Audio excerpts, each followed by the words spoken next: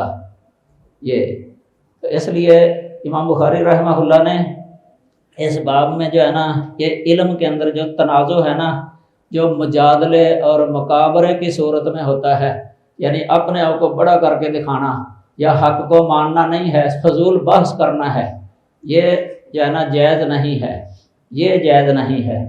اس طرح تعمق یہ بھی جائز نہیں ہے، اور دین کے اندر غلو یہ بھی جائز نہیں ہے۔ اس میں آیت بھی لکھی ہے، لا تغلوا فی دینکم، اہل کتاب سے کہا اللہ تعالیٰ نے کہ اپنے دین کے اندر غلو نہ کرو۔ غلو کا مطلب ہوتا ہے ایک شے کی ایک حد ہوتی ہے، اس حد سے آگے تجاوز کرنا، یہ غلو ہے۔ اس طرح تصوف میں بہت ساری ایسی چیزیں ہیں جن کے اندر جو ہے نا یہ غلو پایا جاتا ہے، یعنی اصل کام جائز ہے لیکن اس کو اس کے حد سے آگے بڑھا دینا، یہ غلو، یہ ناجائز ہے۔ جس طرح کہ تعظیم کی ایک حد ہوتی ہے نا، کسی کا احترام، تعظیم، اس تعظیم سے آگے تجاوز کرنا، حد سے بڑھا دینا، یہ غلو ہے، یہ حرام ہے۔ نبی صلی اللہ علیہ وسلم نے اپنی ذات کے بارے میں فرمایا، لا تطرونی کما اطری المسیح ابن عیسیٰ ابن مریم، کہ مجھے میرے مرتبہ مقام سے نہ بڑھاؤ، جو اللہ نے مجھے مرتبہ دیا اسی تک رہنے دو، اس سے آگے نہ بڑھاؤ۔ جس طرح نصارہ نے عیسیٰ علیہ السلام کو حد سے بڑھا دیا تھا، بشریت سے نکال کے الوہیت کا لبادہ اڑا دیا انہیں، اور ان کو پکارنے لگ گئے۔ جس طرح ہمارے ہاں آج کسی کو عالم الغیب کہنا، صاحب تصرف کہنا، مختار کل کہنا، اور ہر شے کو جاننے والا، ہر شے کو دیکھنے والا، اس طرح جو ہے نا یہ پھر مشکل کشا، حاجت روا پوری کائنات کا، یہ غلو ہے، یہ حرام ہے، بلکہ یہ بندے کو شرک تک پہنچا دیتا ہے۔ غلو، یہ غلو جو ہے نا جائز نہیں ہے، یہ نصارہ سے آیا ہے غلو، یہ اہل طریقت کے واسطے سے، اور اہل تشیع کے اندر بھی غلو جو ہے نا بہت ہے۔ جس طرح حضرت علی رضی اللہ تعالیٰ عنہ فرماتے ہیں کہ آپ صلی اللہ علیہ وسلم نے فرمایا کہ تیری وجہ سے دو گروہ جو ہے نا وہ آگ میں داخل ہو جائیں گے، ایک وہ جو مبغضن بیکا، تیرے یعنی ساتھ بغض رکھنے والا، دوسرا ہے مفرطن فی حبک، تیری محبت کے اندر حد سے بڑھنے والا۔ بلکہ حضرت علی رضی اللہ تعالیٰ عنہ سے موقوفاً بھی یہ روایت ہے، یہ مرفوعاً اور موقوفاً، مشکات کے اندر بھی ہے، مسند احمد کے اندر، اور کتاب السنہ ابن ابی عاصم اس میں بھی ہے۔ یہ شیخ البانی صاحب نے بلکہ اس کی سند کو صحیح قرار دیا۔ پھر آپ دیکھیں یہ نہج البلاغہ کے اندر بھی لکھی ہوئی ہے، نہج البلاغہ کے اندر یہ لکھی ہوئی ہے، حضرت علی رضی اللہ تعالیٰ عنہ کا قول، وہاں انہوں نے یہ لکھا ہے، علم غیب کی اپنے سے نفی کی ہے، کسی نے سوال کیا تھا، انہوں نے اس کی نفی کی ہے علم غیب کی، اسی جگہ پر نہج البلاغہ میں۔ تو یہ غلو جو ہے نا یہ کسی بھی چیز کے اندر جائز نہیں ہے، چاہے عمل کے اندر ہو، چاہے عقیدے کے اندر ہو، اس کے خلاف یہ باب ہے امام صاحب نے قائم کیا۔ یہ اس کی ایک مثال انہوں نے دی ہے عملی غلو کی، یہ نبی صلی اللہ علیہ وسلم وصال کیا کرتے تھے روزے کے اندر، مسلسل روزہ اس طریقے سے رکھنا کہ آج رکھا ہے روزہ، سحری کھائی ہے، افطاری نہیں کی، اگلے دن سحری نہیں کھائی، اس کے بعد جو ہے نا اگلے دن افطاری کر لی، 48 گھنٹے کا روزہ، یہ یا اس سے بھی زیادہ آپ کر لیا کرتے تھے۔ صحابہ نے بھی اسی طرح روزہ رکھنا چاہا، آپ نہیں چاہتے تھے کہ یہ رکھیں، لیکن انہوں نے اصرار کیا۔ ایک دفعہ پھر آپ نے شروع کرا دیا، ادھر عید کا چاند نظر آ گیا، آپ نے فرمایا کہ اگر چاند نظر نہ آتا تو میں تمہیں اور وصال کرواتا تاکہ تمہیں پھر پتہ چل جاتا۔ کل منقل لہم، بخاری میں لفظ آتا ہے۔ تو یہ امام صاحب نے یہاں مثال دی ہے۔ اسی طرح یہ حرم کے اندر یہ جو احداث ہے، یہ بھی حدیث ذکر کی ہے۔ حرم جو ہے نا مدینہ کے اندر کوئی احداث، یہ زیادہ ہی گناہ ہے، زیادہ ہی گناہ ہے۔ من احدث فیہا حدثا او آوى محدثا فعلیہ لعنۃ اللہ والملائکۃ والناس اجمعین، یہ حدیث ذکر کی ہے۔ احداث کا مطلب اس جگہ پر یہ ہے کہ حرم کے اندر مدینہ میں مثلا یا مکہ میں حرم کی حد کے اندر حرمت والے شہر میں کوئی بندہ کوئی جرم کرتا ہے، جرم کی کئی قسمیں ہیں۔ قتل کرنا یہ بھی جرم ہے، بدکاری کرنا یہ جرم ہے مثلا، تو اس طرح کا، یا چوری ڈاکہ یہ جرم ہے۔ اس طرح کا کوئی جرم کر کے وہاں کرتا ہے نا، یہ اللہ کی بھی لعنت، فرشتوں کی بھی لعنت، سب لوگوں کی لعنت ہے، لعنتی بنتا ہے بندہ۔ اور دوسرا او آوا محدثانہ، یعنی ایسے مجرم کو کوئی بندہ اپنے گھر ٹھکانہ دے دیتا ہے۔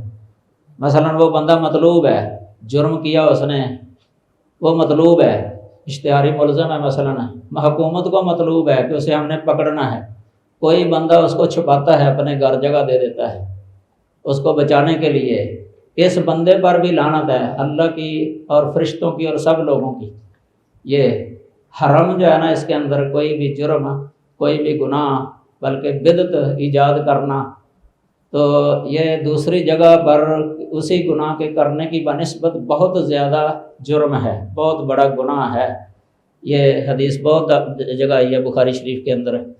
اس طرح یہ عباس رضی اللہ عنہ اور علی رضی اللہ عنہ کا اختلاف ہو گیا تھا۔ ایک دفعہ یہ فیصلہ حضرت عمر رضی اللہ تعالیٰ عنہ کے پاس آیا تھا، ان کا کیس مقدمہ، انہوں نے ان کے درمیان فیصلہ کرنا تھا، لیکن ان کے اختلاف کو اچھا نہیں سمجھا گیا، کیونکہ امام صاحب نے باب باندھا ہے نا کہ تنازع جو ہے نا جائز نہیں، جو تنازع جائز نہیں ہے اس کا بیان۔ ان کا یہ تنازع اچھا نہیں تھا، جو حضرت عمر رضی اللہ تعالیٰ عنہ کے پاس یہ جھگڑا لے کے آئے تھے۔ یہ عباس رضی اللہ تعالیٰ عنہ چچا تھے اور علی ان کے بھتیجے تھے۔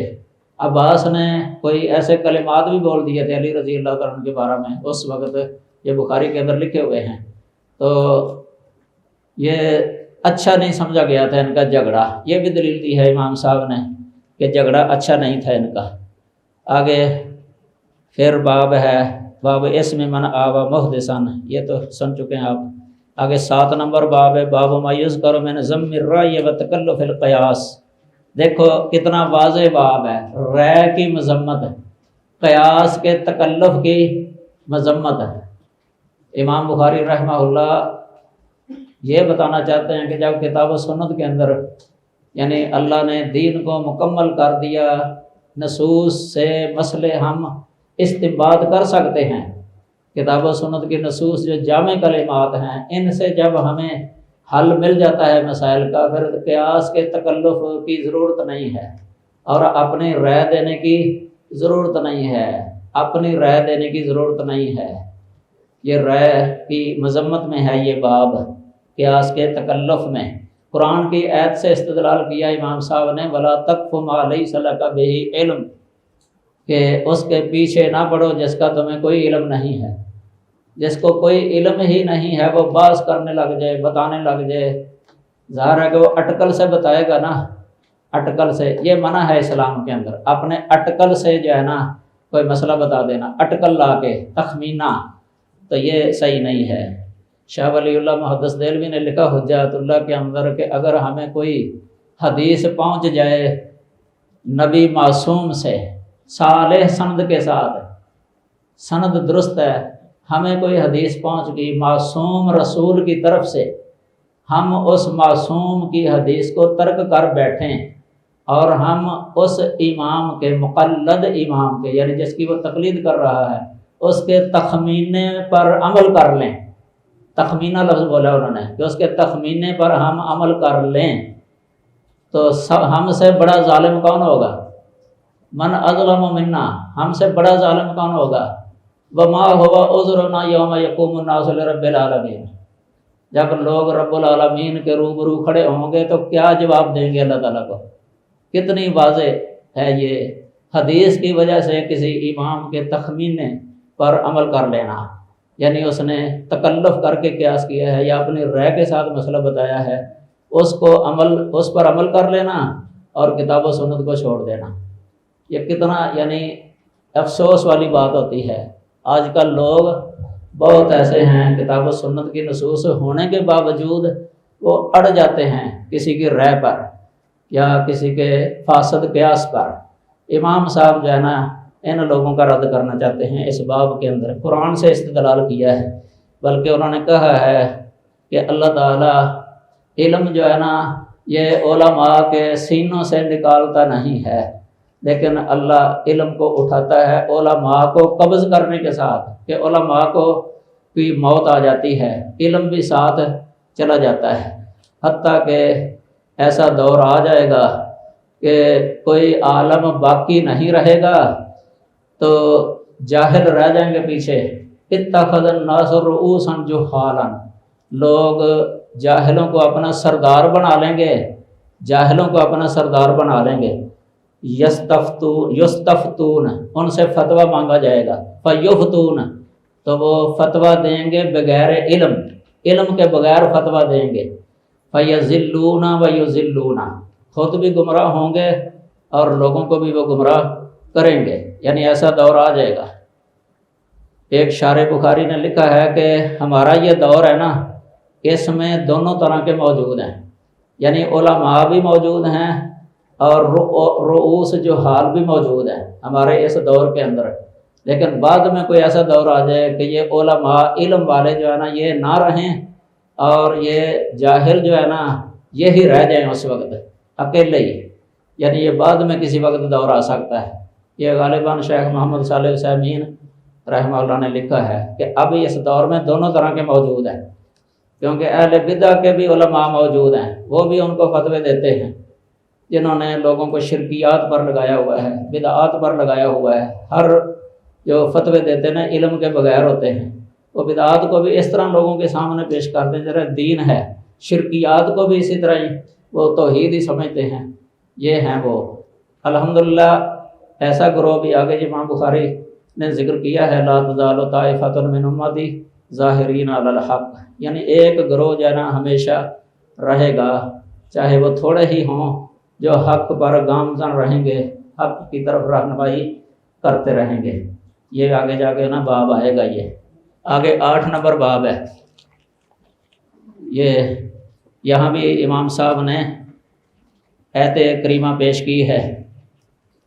پہلے یہ بتایا ہے کہ باب ما کان نبی صلی اللہ علیہ وسلم یسأل مما لم ینزل علیہ الوحی، یعنی نبی صلی اللہ علیہ وسلم سے کبھی سوال کیا جاتا تھا لیکن وحی نازل نہیں ہوئی ہوتی تھی نبی صلی اللہ علیہ وسلم پر، اس کے بعد یہ پہلے بات میں نے ذکر کی ہے شروع میں، وحی نہیں آئی ہوتی تھی۔ فیقولو، تو نبی صلی اللہ علیہ وسلم فرما دیتے تھے لا ادری، میں نہیں جانتا، میں نہیں جانتا، اور آپ فرما دیتے تھے یعنی لم یجب، جواب نہیں دیتے تھے، خاموش رہتے تھے۔ یہ 2 صورتیں ہیں، یا تو کہتے تھے کہ میں نہیں جانتا نبی صلی اللہ علیہ وسلم، یا آپ خاموش ہی رہتے تھے، چپ رہتے، حتیٰ ینزل علیہ الوحی، حتیٰ کہ آپ پر وحی نازل ہوتی۔ ولم یقل برأیٍ، آپ نے رائے کے ساتھ نہیں کہا، آپ نے رائے کے ساتھ نہیں کہا۔ ولا بقیاس، قیاس کے ساتھ بھی آپ نے نہیں کہا، قیاس کے ساتھ بھی آپ نے نہیں کہا۔ آگے قرآن کی دلیل دی ہے امام صاحب نے، لقولہ تعالی، کیونکہ اللہ تعالیٰ نے قرآن میں فرمایا بما اراک اللہ، یہ سورہ نساء کی 105 نمبر آیت کریمہ ہے۔ بما اراک اللہ، پوری آیت اس طرح ہے، انا انزلنا علیک الکتاب لتحکم بین الناس، اے نبی بے شک ہم نے آپ پر یہ کتاب نازل فرمائی ہے اس لیے کہ تاکہ آپ لوگوں کے درمیان اس کے مطابق فیصلہ کریں۔ بما اراک اللہ، جو اللہ نے آپ کو دکھایا ہے، جو اللہ نے آپ کو دکھایا ہے اس کے مطابق آپ فیصلہ کریں۔ تو امام بخاری رحمہ اللہ کا یہ موقف ہے کہ نبی صلی اللہ علیہ وسلم نے قیاس نہیں کیا، نہ ہی اپنی رائے کے ساتھ بتایا ہے، بس وحی کے ساتھ ہی بتاتے تھے۔ قرآن سے اس کی تائید اس سے بھی ہوتی ہے، ان اتبع الا ما یوحی الیہ۔ یہ ہمارے شیخ حافظ عبد المنان نور پوری رحمہ اللہ یہ آیت پڑھا کرتے تھے۔ آپ فرماتے ہیں کہ ان اتبع الا ما یوحی الیہ، قرآنی آیت ہے کہ میں نہیں پیروی کرتا مگر اس کی جو وحی کی جاتی ہے میری طرف، یعنی میں صرف وحی کی ہی پیروی کرتا ہوں۔ اس کا مطلب ہے کہ آپ نے جو کچھ بھی کر کے دکھایا ہے نا اپنی زندگی کے اندر، اس سارے کی بنا وحی پر تھی، یعنی وحی کے مطابق ہی چلتے تھے نبی صلی اللہ علیہ وسلم۔ اس لیے کہا جاتا ہے کہ اللہ جو ہے نا وہ ہے شارع، عین کے ساتھ شارع اللہ ہے۔ نبی صلی اللہ علیہ وسلم کو شارع نہیں کہتے عین کے ساتھ، شارح کہہ سکتے ہیں کیونکہ آپ مبین ہیں، مبین ہیں۔ انا انزلنا الیک الذکر لتبین للناس ما نزل الیہم، آپ کو اللہ نے مبین کہا ہے، مبین مبین۔ تو شریعت جو ہے نا یہ اللہ کا حق ہے، تشریع یعنی شریعت سازی یہ اللہ کا خاصہ ہے، اللہ۔ اس لیے شرع کا معنی کرتے ہیں اصول فقہ کی کئی کتابوں میں، شرع جو ہے نا یہ وضع الہی، وضع الہی یعنی الہ کا مقرر کیا ہوا طریقہ، اللہ نے جو مقرر کیا ہے طریقہ، اللہ کا بنایا ہوا قانون، اللہ کی طرف سے منزل ہے، یہ اللہ کی طرف سے منزل ہے۔ رسول اللہ صلی اللہ علیہ وسلم نے خود فرمایا کہ میں اپنی طرف سے جو ہے نا اس کے اندر کچھ بھی جو ہے نا ترمیم نہیں کر سکتا، نہ اس کو میں تبدیل کر سکتا ہوں۔ جو اللہ کی طرف سے آتا ہے میں اسی کی پیروی کرتا، اللہ کی طرف سے جو آتا ہے۔ آپ بھی اس کے پابند تھے، امت بھی اس کی پابند، تو یہ اللہ نے نازل کیا ہے۔ کئی لوگ یہ کہہ دیتے ہیں ویسے کتابوں کے اندر لکھ گئے ہیں کہ نبی صلی اللہ علیہ وسلم کو اختیار تھا شرعی مسئلہ اپنی طرف سے جو ہے نا جو بھی اختیار تھا کہ بیان کر دیں شریعت، لیکن محققین علماء کا یہ موقف ہے کہ نہیں، یہ اللہ کی طرف سے جو ہے نا نازل ہوتا تھا تو پھر نبی صلی اللہ علیہ وسلم آگے جو ہے نا بتاتے تھے۔ یہ اللہ کا ہے، تشریع عین کے ساتھ، مشرع اور شارع، یہ اللہ وحدہ لا شریک کی ہی ذات ہے۔ بلکہ علم کلام کی یہ کتاب ہے انہی کی، ماتریدی یہ المواقف فی علم الکلام، اس کے اندر بھی لکھا ہے کہ تشریع جو ہے نا یہ اللہ کا کام ہے، تشریع یہ نبی کا کام نہیں ہوتا۔ اس کی واضح دلیل ہے نبی صلی اللہ علیہ وسلم نے ایک دفعہ کہہ دیا تھا قسم اٹھا کے کہ میں شہد نہیں پیوں گا، اللہ تعالیٰ نے آیت نازل فرما دی، یا ایھا النبی لما تحرم ما احل اللہ لک تبتغی مرضات ازواجک، اے نبی آپ اس چیز کو کیوں حرام کرتے ہیں اپنے لیے جو اللہ نے حلال کی ہوئی ہے؟ آپ اپنی بیوی کی رضا چاہتے ہیں، آپ کو اس قسم کا کفارہ دینا پڑا تھا۔ یعنی تشریع جو ہے نا، تحریم اور تحلیل یہ اللہ کا کام ہے۔ تو جو حدیث میں نبی صلی اللہ علیہ وسلم نے کیا ہے نا یہ اللہ کی طرف سے ہے۔ آپ خود فرمائے انما اوتیت القرآن ومثلہ معہ، کہ مجھے قرآن دیا گیا اور قرآن کی مثل اس کے ساتھ دی گئی ہے۔ یہ حدیث سنت ہے، یہ بھی اللہ کی طرف سے ہے۔ یہ بہت ساری دلیلیں موجود ہیں سنت کے وحی ہونے پر، یہ وسیع وقت میں بیان ہو سکتی ہیں۔ بخاری کے اندر بہت ساری روایتیں موجود ہیں، سنت یعنی وحی نازل ہوتی تھی رسول اللہ صلی اللہ علیہ وسلم پر۔ تو بہرحال امام بخاری رحمہ اللہ کا یہ موقف ہے کہ نبی صلی اللہ علیہ وسلم نے جو بھی یہ بیان کیا ہے نا وہ وحی کے ساتھ ہے، یہ آپ کی رائے نہیں اور نہ ہی یہ قیاس ہے۔ اور قرآن کی آیت پیش کی ہے، پھر آگے ایک 7309 نمبر حدیث، جابر بن عبداللہ رضی اللہ تعالی عنہ نبی صلی اللہ علیہ وسلم ان کی بیمار اس کرسی کے لیے آئے تھے عیادت کے لیے، تو انہوں نے اپنے مال کے بارے میں سوال کیا، تو کیف اقضی فی مالی، کہ میں اپنے مال میں کیسے فیصلہ کروں۔ اس وقت یہ میراث کی آیت نازل نہیں ہوئی تھی، آپ نے خاموشی اختیار کی ہے، کوئی جواب نہیں دیا جابر رضی اللہ تعالی عنہ کو۔ تو پھر جب نا میراث کی آیت نازل ہوئی ہے وہ پڑھ کے سنا دی، آیت پڑھ کے سنا دی، لیکن اپنی رائے سے کچھ بھی نہیں کہا۔ یہ دلیل دی ہے امام صاحب نے۔ اس طرح کی اور بھی بہت ساری مثالیں ہیں، بخاری کے اندر کئی حدیثیں آتی ہیں۔ تو کئی دفعہ آپ جو ہے نا لا ادری بھی کہہ دیتے تھے، جس طرح امام صاحب نے باب کے اندر ذکر کیا ہے۔ یعنی دو صورتیں ہیں، یا تو خاموش ہو جانا یا کہہ دینا لا ادری، وقتی طور پہ انتظار کرنا وحی کا۔ اس میں ایک دلیل بخاری کے اندر آتی ہے، مستدرک حاکم کے اندر حدیث ہے، آپ نے فرمایا لا ادری الحدود کفارۃ ام لا، کہ میں نہیں جانتا کہ حدود کفارہ ہیں یا نہیں۔ اس کا مطلب جس کو دنیا کے اندر حد لگ جاتی ہے نا، ہاتھ کاٹ دیا گیا چور کا مثلاً، یا زانی کو حد لگ گئی، کیا اس کے ساتھ اس کا گناہ معاف ہو جاتا ہے حد لگنے کے ساتھ یا نہیں؟ آپ نے فرمایا کہ میں نہیں جانتا کہ حد جو ہے نا یہ کفارہ ہے یا نہیں۔ یہ اس وقت آپ نہیں جانتے تھے۔ بعد میں ابو ہریرہ فرماتے ہیں، بعد میں جو ہے نا نبی صلی اللہ علیہ وسلم نے یہ فرما دیا تھا کہ الحدود و کفارہ، یہ بھی بخاری میں ہے کہ حدود کفارہ ہے۔ یہ بعد میں بتایا گیا ہے نبی صلی اللہ علیہ وسلم کو، اس وقت آپ نے فرما دیا کہ حدود کفارہ ہے۔ جب نہیں بتایا گیا تھا اللہ کی طرف سے، اس وقت آپ فرماتے کہ میں نہیں جانتا حدود کفارہ ہے یا نہیں۔ اس طرح اور بھی حدیثیں آتی ہیں۔ ایک دفعہ فرمایا کہ لا ادری اتبا نبی کان ام لا، کہ میں نہیں جانتا کہ تبا جو ہے نا یہ نبی تھا یا نہیں۔ یہ بھی آپ کی اس طرح اور بھی مثالیں اس کی بن جاتی ہیں۔ آگے جو ہے نا یہ 9 نمبر باب ہے، باب و تعلیم نبی صلی اللہ علیہ وسلم امتہ من الرجال والنساء۔ نبی صلی اللہ علیہ وسلم نے اپنی امت کو تعلیم دی ہے، مردوں کو بھی تعلیم دی ہے اور عورتوں کو بھی تعلیم دی۔ یہ تعلیم آپ نے اپنی طرف سے دی ہے یا اللہ نے جو آپ کو تعلیم دی ہے وہ تعلیم دی ہے؟ یہ امام صاحب فرماتے ہیں مما علمہ اللہ، یعنی اللہ نے جو آپ کو تعلیم دی تھی نا، وہی تعلیم آپ نے مردوں اور عورتوں کو دی ہے۔ فرماتے ہیں لیس برائین، یہ آپ کی رائے نہیں تھی، آپ کی رائے سے نہیں ہے، آپ کی رائے یعنی اللہ کی طرف سے نازل ہوئی ہے، پھر آپ نے آگے تعلیم دی ہے۔ لیس برائین ولا تمثیل، یہ تمثیل نہیں، یعنی قیاس بھی نہیں ہے اور رائے بھی نہیں ہے۔ یہاں قیاس پر تمثیل کا لفظ بولا ہے امام صاحب نے۔ یہ آگے دلیل دی ہے اس کی۔ ایک دفعہ عورتیں آئی نبی صلی اللہ علیہ وسلم کے پاس، ان عورتوں نے عرض کی اے اللہ کے رسول، آپ سے مرد جو ہے نا یہ علم حاصل کرتے رہتے ہیں، آپ مردوں کو تعلیم دیتے رہتے ہیں، یہ غالب آ گئے ہیں ہم پر یہ آپ سے تعلیم لینے میں، تو لہذا فجعل لنا من نفسک یوما، آپ ہمارے لیے بھی کوئی دن مقرر کر دیں تعلیم کے لیے، ناتی کافی ہے، اس دن میں ہم آپ کے پاس آیا کریں۔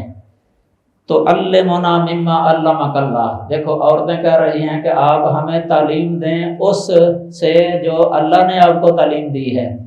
تو فعلمہن مما علمہ اللہ، تو آپ نے ان کو تعلیم دی اس میں سے جو اللہ نے آپ کو تعلیم دی تھی۔ یہ دلیل دی ہے امام بخاری رحمہ اللہ نے اس کی۔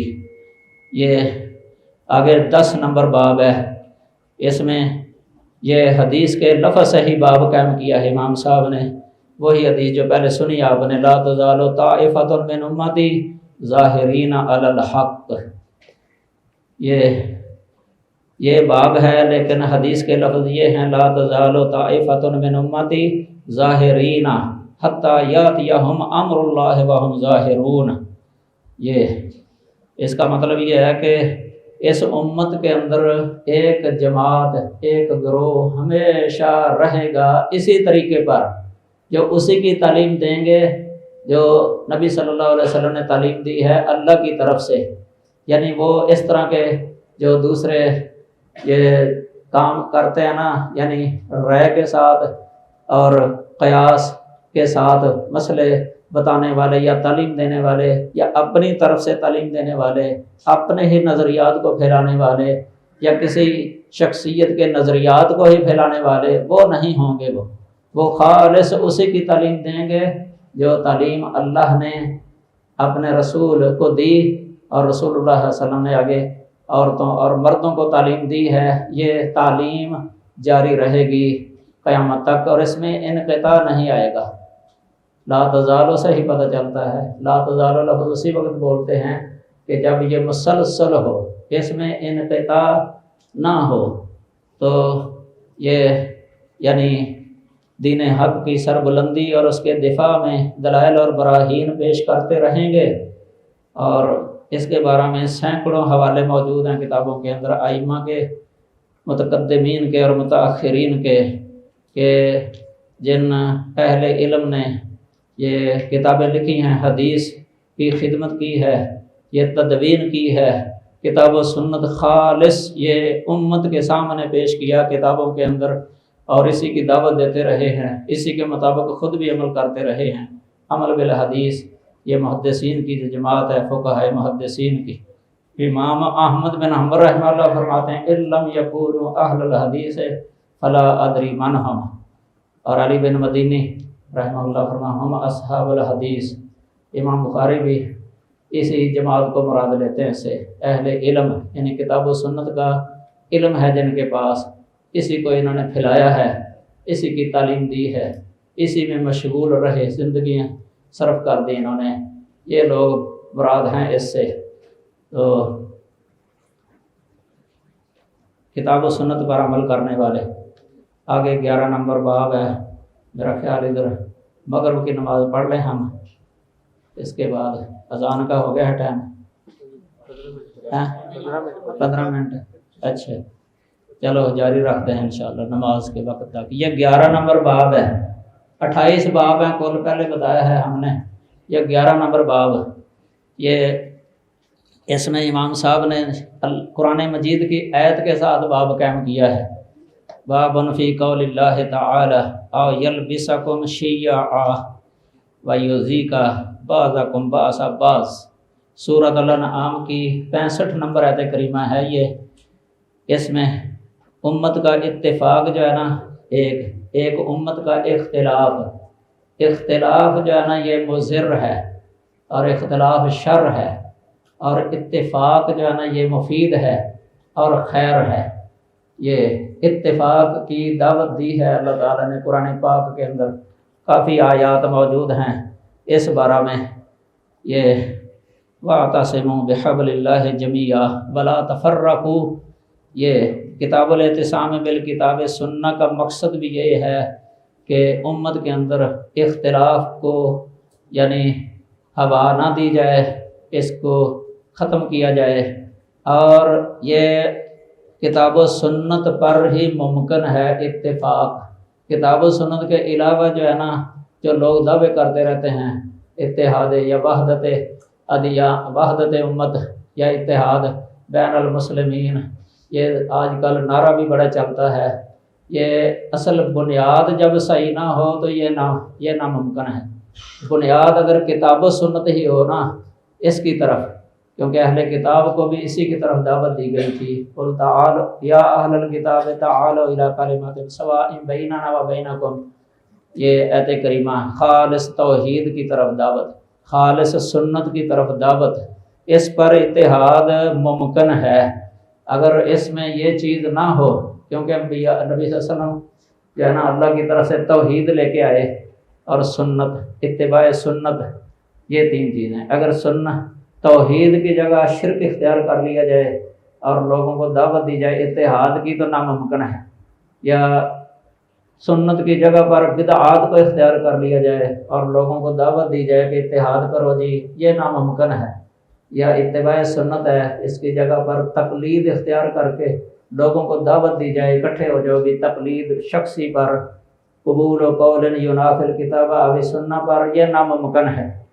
صرف ایک ہی صورت ہے اتحاد کی، جو کتاب و سنت، خالص توحید، خالص سنت، اتباع سنت، اس پر جو ہے نا اتحاد کی دعوت دی جا سکتی ہے اور ممکن بھی ہے۔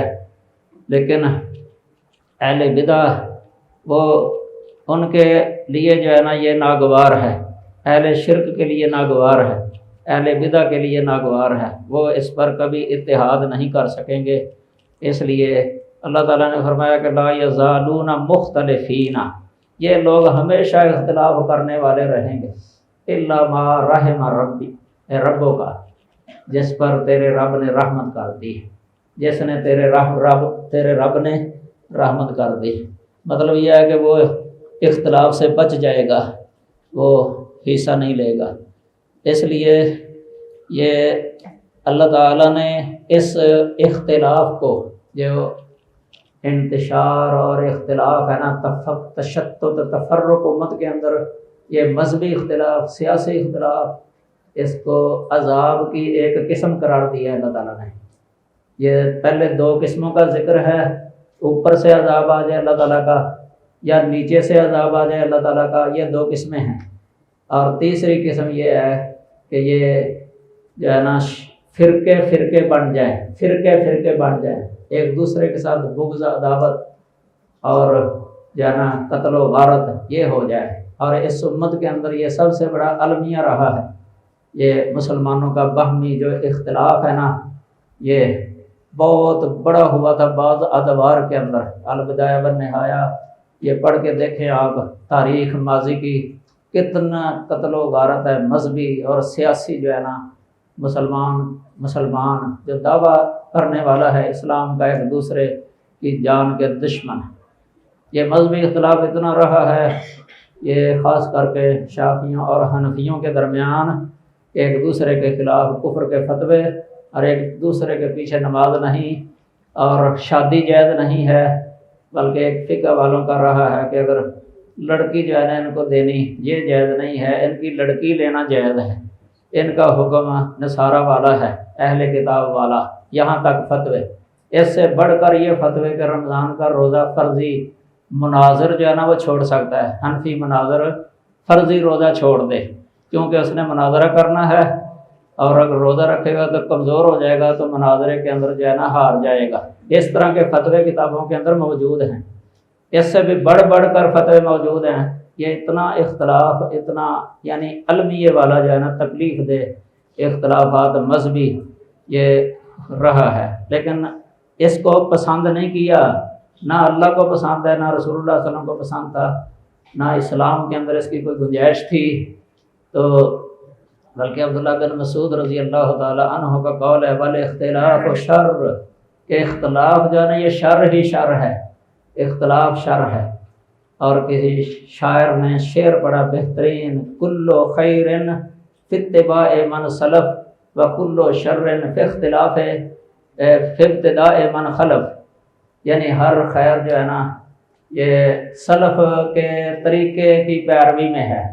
سلف سے مراد ہے صحابہ کرام، مجموعی لحاظ سے تابعین، تبع تابعین، ائمہ محدثین، ان کا طریقہ اختیار کر لو تو ہر طرح کی خیر حاصل ہو جائے گی۔